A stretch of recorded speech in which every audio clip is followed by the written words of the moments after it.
Ready for some more primary chords? Welcome to Guitar Chords Info Stream, Phase 10, Primary Chords, Part 3. In Part 3, I want you to put the three primary chords in the key of G to work. And those chords are G, C, D, and G.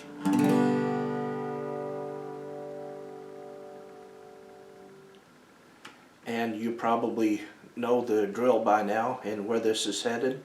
First thing I'd want you to do is spend some time strumming each one of the chords one at a time. Let them ring for a moment. There was G, C, and D. And then of course we end on G. And then once your fingers become accustomed to making those changes, then spend some time strumming the primary chords. Put in an upstroke in whenever you feel led to.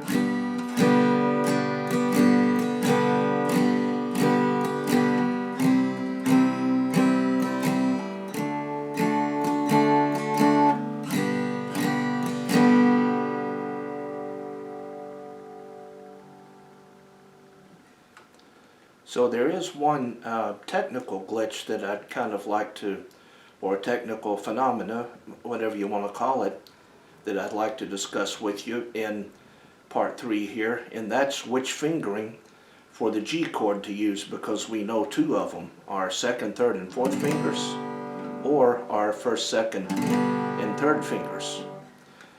The best solution, I believe, is to use your second, third, and fourth fingers as you start this little exercise, because you can go smoothly from that fingering of G to C,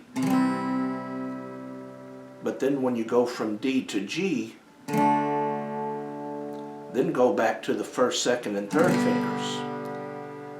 But then when you start over again, go back to the second, third, and fourth finger for the G chord, and then go to your C and D,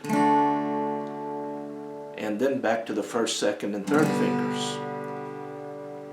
And now I'd like to play these chords for you in a short loop, and notice that there may be a little bit of a slight hiccup or pause as I go from the first, second, and third fingering of G to the second, third, and fourth finger, but it's hardly noticeable because it comes at the end of a phrase. So here goes.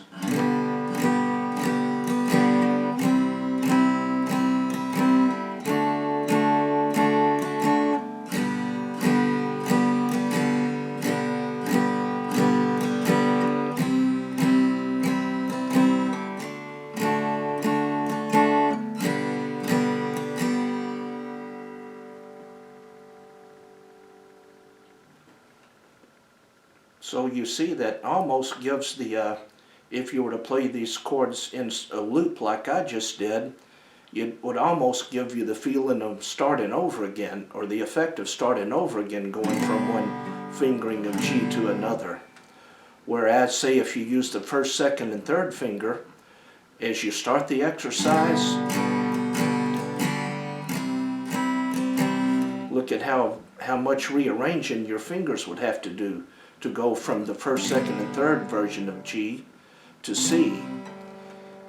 And that way you may end up with a little bit of a hiccup in the exercise itself, and that would be much more noticeable to the ear. Or the same thing if you go from your D chord to the second, third, and fourth fingering of the G chord.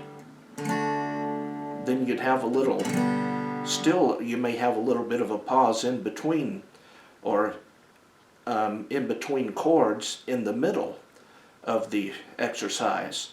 But if you have your hiccup at the end, at the end of it, like going from D to G, and then starting over again. You see the hiccup's not nearly as noticeable if it comes where at the end of a phrase in the beginning of the next one. So that'll give you a little bit to work on and think about. And when you feel that you've spent enough time enjoying the sounds of these three primary chords in the key of G and changing between them and strumming them, then meet me in part 4 and we'll work on the primary chords in another key. Meanwhile, if these videos are helping you, please like, comment, and subscribe.